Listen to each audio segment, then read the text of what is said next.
Hello, good morning. कसे आहात तुम्ही सगळे? आय होप तुम्ही सगळे मजेत असाल, मजेतच राहा. चला आजच्या व्हिडिओला सुरुवात करूया. आणि आजचा ब्लॉग जो होणार आहे ना, तर तो पूर्ण दिवाळीचे साफसफाईचाच होणार आहे. सो त्यामुळे व्हिडिओ स्किप न करता पूर्ण शेवटपर्यंत पहा. आणि माझा हा जो अवतार दिसतोय ना, तर खरं तर मी अंघोळ नाही केली आहे. भरपूर वेळ झाला आहे, पण मी अजून अंघोळ नाही केली. म्हटलं कसं असतं, साफसफाई करायला घेतलं ना, तर परत परत अंघोळ करण्यापेक्षा ना एकदाच केलेली बरी. कारण आता अंघोळ करीन आणि परत ती डस्ट वगैरे, जाळं वगैरे, त्याच्यामुळे घाण होता परत आपलं आंग केस वगैरे. म्हणून म्हटलं नंतरच अंघोळ करू. आता मी जे आहे माझे आधी तर मी काल कपाट वगैरेच आहे ना, अर्धा जो भाग होता ना कपाटाचा, म्हणजे यांचा कपड्यांचा जेवढा सेक्शन होता ना, तर तेवढा व्यवस्थित रचलेला आहे. आणि जुने कपडे पण बाजूला काढून फेकलेले आहेत. आता माझा आणि गार्गीचा कपड्यांचा जो भाग आहे तो आवरायचा राहिला आहे, तर तो मी आत्ता सुरुवातीला आवरायला घेते. आणि मग घरातले जे कामं आहे, थोडं झाडझूड, फटाक किंवा हे जाळं वगैरे काढणं. भरपूर जाळं आलेलं आहे, दिसत नाही ते, पण ते बरोबर उजेडमध्ये स्पष्ट दिसतं ते जेव्हा हवा येते ना तेव्हा बरोबर. कारण ते होऊनच जातं 15 दिवसात आणि महिन्यामध्ये जाळं होतच राहतं घरात. सो ते पण. आणि थोडं डस्ट आहे, छान मस्त पुसून टाकावं, घर चकाचक करावं दिवाळीसाठी. म्हणून माझं आज हा दिवस मी स्पेशल साफसफाई म्हणून दिलेला आहे. सो त्या अगोदर आहे ना, सगळ्यात अगोदर तर मी स्वतःचं ब्रश किंवा चेहरा धुणं हे गोष्टी पण राहिल्या आहे माझ्या. आणि आपलं नेहमीचं ड्रिंक जे रोज आपण घेत असतो ते ड्रिंक देखील आपण आता पिऊन घ्यावं, असा माझा विचार चालू झाला आहे. आणि मग करूया सुरुवात. चला, तुमचं झालं असेल फराळ वगैरे बनवणं आणि साफसफाई माझी राहिली. लेटच सुरुवात केली कारण दाताचा खूप जास्त त्रास चालू झालेला आहे. म्हणजे झोप लागत नाही, अक्षरशः उघडतो, आतून ठणकतोय पाणी पिल्यावर सुद्धा. पण करू, दिवाळीनंतरच करायचं दाताचं काम, आता नाही करायचं.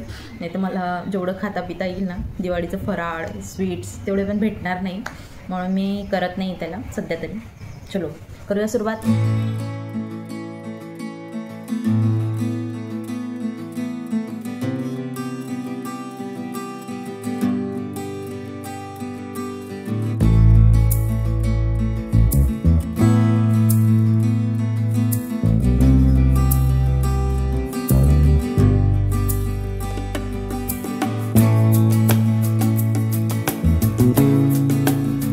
आधीच मी बोलले की आज काय काय करायचं आहे काही नाही. कारण कसं असतं माहिती का, सुरुवातीलाच जर टाईम आपल्याला मॅनेज करून घेतलेला असतो ना, की कोणत्या वेळेस काय करायचं आहे आणि कोणत्या टायमाला आपल्याला काय कामं आवरून घ्यायची आहेत, असं जर अगोदरच ठरवून ठेवलं ना, तर आपली जे कामं असताना तर ते वेळेनुसार व्यवस्थित होत असतात. आणि यालाच टाईम मॅनेजमेंट म्हणत असतात. आणि याच्यानुसार जर आपण चाललं ना, तर मग आपल्याला ना बराचसा वेळ जो असतो ना तो मिळत असतो. आणि त्या बऱ्याचशा वेळेमध्ये एक्स्ट्राचे आपल्याला जे कामं करून घ्यायचे असताना ते होत असतात, किंवा आपल्याला ज्या गोष्टीला वेळ द्यायचा असतो ना त्या गोष्टीला आपण वेळ देऊन देतो.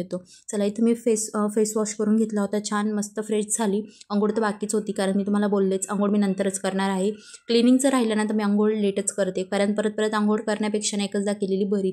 आणि असं म्हणजे काम आवरण्यामध्ये ना तर अंग जे आहे ते खराब होतं. आता मी ते सांगणार होते की क्लीन अँड क्लिअरचा फेस वॉश आहे ना तो मी यूज करते, तो एवढा भारी आहे ना ऑइली स्किनसाठी. आणि ज्याला पिंपल्स येतात ना त्यांनी खरंच एकदा वापरा, मग तुम्हाला रिझल्ट जाणवतील. महिन्याभरात तरी तुम्हाला नक्की त्याचं वाटेलच की तुम्ही त्याला परत वापराल. एवढा छान फेस वॉश आहे क्लीन अँड क्लिअरचा. त्यानंतर आहे ना माझं जे ड्रिंक आहे ना ते प्यायला घेतलं मी. आता सलग 4 ते 5 दिवसापासून ना हे जे ड्रिंक आहे ते पीत आहे. बीटचा ज्यूस म्हणू शकता तुम्ही, किंवा आवळ्याचा ज्यूस, कारण बीट, आवळा, निंबू हे सगळं मिक्स राहतं त्यात. आणि तुम्ही ॲपल किंवा गाजर ह्या गोष्टी पण ॲड करू शकता त्यामध्ये. पण माझ्याजवळ जेवढं असतं ना मी तेवढं बनवत असते. आता नेहमी तर मी निंबू पाणी मध टाकून पित असते, पण सध्या तरी म्हटलं आता आवळे आलेले फ्रेश बाजारातून ते घेऊन आली होती, म्हणून मी आता हे चालू केलं.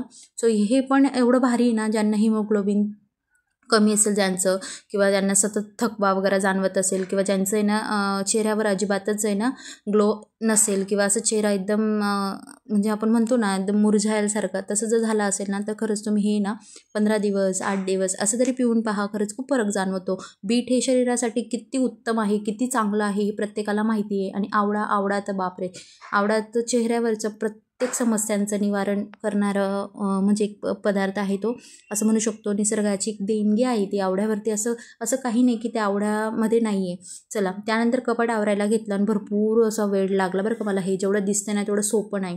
हा जो कप्पा आहे ना हा सॉक्स आणि रुमालांसाठी ठेवला आहे मी, कारण मिस्टर आहे ना पटक्यात सकाळी घाईमध्ये तिथून काढू शकता, त्यासाठी तिथं वरच्यावर ठेवलेलं राहतं. इकडे साडींसाठी स्पेशल करून घेतलं, म्हटलं इकडेच साडी ठेवावं, कारण ह्या न लागणाऱ्या गोष्टी आहेत ना ते बाजूलाच ठेवल्या मी. कपाट छान व्यवस्थित व्यवस्थित आवरून घेतलं. मिस्टरांचं तर काल आवरलं गेलं होतं, आमचं दोघांचं राहिलं होतं, गार्गीचं आणि माझं, तर आमचं दोघांचं आवरून घेतलं. आणि ह्या पांढऱ्या पिशवीमध्ये ना म्हणजे जे एक्स्ट्राचे फेकायचे कपडे होते, जे गार्गीला होत नाही, गार्गीच्या पप्पांना होत नाही, ते असे कपडे काढून ठेवलेले होते. त्या मावशी येतात, त्यांना देऊन देतो आम्ही हे कपडे. ते दिवाळीच्या वेळेस असे येत राहता. मग कसं जे एक्स्ट्राचं म्हणजे आहे ना, ते घरात न पडून राहतं. दिवाळीचं कसं सगळी घाण घराच्या बाहेर फेकली ती बरं असते. आणि हे कपडे कसं होत नाही काही नाही, मग ठेवून काही उपयोग नाही ना. मग त्या मावशींना दिलं का ते बरोबर देऊन टाकतात ज्यांना लागावं असतं त्यांना. तर इथं एवढे कपडे निघाले होते दोघांची मिळून.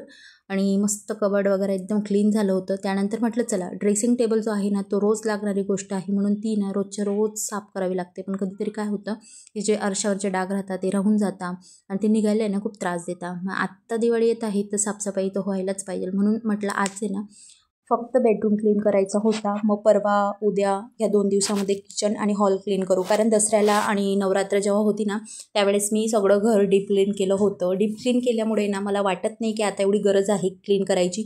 पण म्हटलं दिवाळी आहे आणि सणासुदीला आपलं घर एकदम फ्रेश दिसायला पाहिजे, म्हणून वरच्यावर एक हात मारून घ्यावा असं माझ्या डोक्यात आलं. आणि म्हणून मी ना जेवढं वरवर जेवढ्या गोष्टी राहिल्या होत्या तेवढ्या करून घेऊ.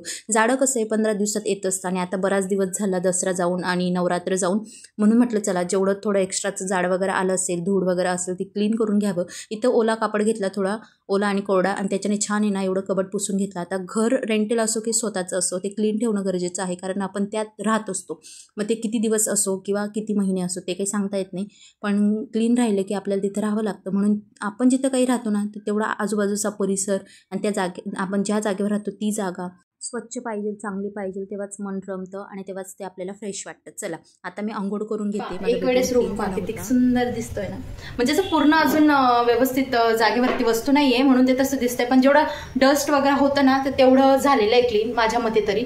कारण जेव्हा आहे ना नवरात्रीच्या आधी मी क्लीन केलं होतं ना तर त्यावेळेस आहे ना पूर्ण डीप क्लीन केलं होतं. त्याच्यामुळे आता वरच्यावर क्लीन करून घेतलं आणि बऱ्यापैकी छान मस्त क्लीन झालेलं आहे. फक्त जो सामान आहे ना तो वरती पडलेला आहे ना त्याच्यामुळे ते थोडं असं म्हणजे वाटत नाही व्यवस्थित. पण तो पण आता आपण गावाला जायच्या आधी भरून घेऊ. आणि मस्त देवपूजा पण करून टाकली मी. म्हटलं चला आंघोळ केली तर दिवा लावूनच घ्यावं. उशीर झालेलाच होता असा पण, कारण सकाळी येऊन जातं ना बरं राहतं.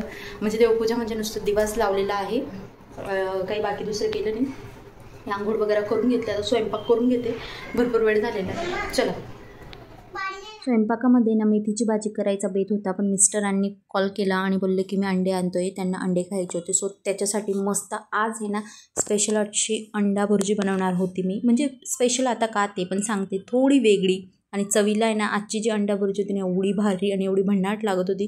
कारण यात आहे ना कोल्हापुरी भुर्जी मसाला घातला होता आणि मी पण ही फर्स्ट टाईम ट्राय करून पाहिलं. या अगोदर मी अशी बनवली नव्हती, जी आपली साधी कांदे वगैरे चिरून तशीच बनवते. बट मसाला हा जो होता ना तो घालून मी पहिल्यांदा बनवली आणि खरंच एवढी टेस्टी लागली ना. मला माहीत नव्हतं की याचा पण असा मसाला असतो आणि तो एवढा चविष्ट लागतो. तर तेल घातलं बेसिक जे आपलं असतं, लसूण जिरं कांदे छान परतून घेतले. कांदे परतल्यानंतर टोमॅटो हे असं घालून सगळं मस्त आहे ना मिक्स करून घेत असते आणि थोडं ते परतू द्यायचं. म्हणजे कसं टोमॅटो आणि जे कांदे असतात आधी ना कांदे थोडे गळाले म्हणजे कांदे छान ब्राऊन झाले की मग टोमॅटो घालायचा. आणि इथं मी म्हणजे 7 अंड्यांची भुर्जी केली होती. 7 घेतले होते अंडे, कारण आम्हा तिघांना पुरायला पाहिजे एवढी, कारण कांदे कमी घातले होते मी आणि दरवेळेस कांदे जरा जास्त घालते. पण ह्यावेळेस ना फक्त 2 कांदे घेतले होते मोठ्या साईजचे आणि कोथिंबीर बारीक चिरून घेतली होती. मस्त टोमॅटो एकदम बारीक चिरला होता. आणि 7 अंड्यांची भुर्जी बनवण्यासाठी सगळ्यात अगोदर पातेलीमध्ये थोडंसं पाणी घेतलं. पाणी काय ते पण सांगते. पाणी घेऊन त्यात 2 चम्मच चटणी पावडर, 1 चम्मच हळद, थोडंसं चवीनुसार नमक घालून घेतलं आणि मग त्यात आहे ना थोडं मिक्स करून घेतलं ते पाण्यामध्ये सगळं. म्हणजे कसं आपण डायरेक्ट अंड्यांमध्ये घालतो ना तर ते अशा गाठा राहून जातात चटणीच्या हळदीच्या, असे म्हणजे हे दिसतात, ते थोडे मिसळत नाही ते अंड्यामध्ये व्यवस्थित राहून जातात ते गटांसारखं. म्हणून पाणी घातलं की थोडं व्यवस्थित मिसळून जातं ते. त्यानंतर सगळे जेवढे अंडे होते ना थोडे फोडून घातले आणि त्यांना छान फेटून घ्यायचं आहे. अंड्यांना एका भांड्यात काढून मस्त फेटलं ना मग ते छान मिक्स झालं की मग आपली जी भाजी असते ना ती एकसारखी होते आणि मस्त लागते खायला. सो इथं एकत्र करून घेतलं आणि छान मस्त फेटून घेतलं. आणि स्वयंपाकासोबतच आहे ना लगेच मी माझं जे किचन होतं एक्स्ट्राचा जो पसारा असतो ना तो आवरून घेत असते. म्हणजे नंतर आहे ना एवढं जीवावर येत नाही किंवा एवढं जड जात नाही आवरायला. लगेचच एक एक गोष्टी ठेवत राहिलं ना, भांडी जर निघाली लगेच धुवून जर ठेवले ना तर मग खूप कमी होऊन जातो पसारा. फक्त जेवणाच्या 2 ताटं राहता आणि कढई राहते. त्यानंतर पहा तुम्ही कांदे छान झालेले होते, ब्राऊन होऊनच गेले होते कांदे, मस्त गळून गेले होते. मग मी त्यात टोमॅटो घातला आणि टोमॅटो आता थोडा परतून घेते छान. आणि एवढा काही वेळ लागत नाही कारण तेल आणि टोमॅटो छान एकत्र होऊन जातं ना तेलामध्ये टोमॅटो, तर जास्त काही वेळ लागत नाही, ते लगेचच गळून जातं. त्यानंतर हे फेटून घेतलेलं आपलं अंड्यांचं जे मिश्रण होतं ना ते त्यात घालून घ्यायचं आहे. आणि हा पहा, हा आहे कोल्हापुरी स्पेशल मसाला अंडा बुर्जीचा, तो घातला मी त्यात. तर चटणी आधीच घातली होती 2 चम्मच, म्हणून मसाला जास्त काही घातलेला नाही आहे, अर्धाच घातला. म्हणजे बऱ्यापैकी भरपूर मसाला होता त्यामध्ये, पण मी अर्धाच घातला होता. कारण फर्स्ट टाईम बनवत राहिलं ना तर कोणती गोष्ट ना अगदी म्हणजे कमी प्रमाणात ट्राय करून पाहायची. जास्त जर घातलं तर मग ती गोष्ट थोडी बिघडू पण शकते मला तरी वाटतं. तिखट खाणारे असले तर काही हरकत नाही, पण लहान मुलं राहिले की मग थोडं जपून म्हणजे कोणताही मसाला असताना वापरताना सुरुवातीला थोडं माणसाला हेच वाटतं. मग इथं अर्धा घातला मसाला आणि त्यानंतर छान मिक्स करून घेतलं आणि याला कमीत कमी 5 मिनटं होऊ दिलं. छान कोथिंबीर घातली आणि एवढा भन्नाट झाली होती अंडा बुर्जी, मला तर एवढी आवडली ना प्रचंड. मी खूप पोट भरून जेवली आज. आणि मला नॉनव्हेजमध्ये फक्त अंडे आवडतात, दुसरं काही मी खात नाही. सो पहा तुम्ही किती भारी दिसत होती ही भाजी. आणि तुम्ही अशी भाजी ट्राय करता का मला कॉमेंट करून नक्की सांगा. आणि जर नसेल करत ना तर एकदा नक्की करून पहा. आणि कोल्हापुरी कोणताही मसाला घ्या, खरंच खूप छान लागतो, चविष्ट लागतो. आणि इथं आजचा व्हिडिओ संपवते कारण व्हिडिओ जरा जास्त लॉंग झाला असता. उद्यापासून आपले फराळाचे आणि जी बाकीची साफसफाई आहे ते आपण शेअर करू. चला, थँक्यू फॉर वॉचिंग, बाय.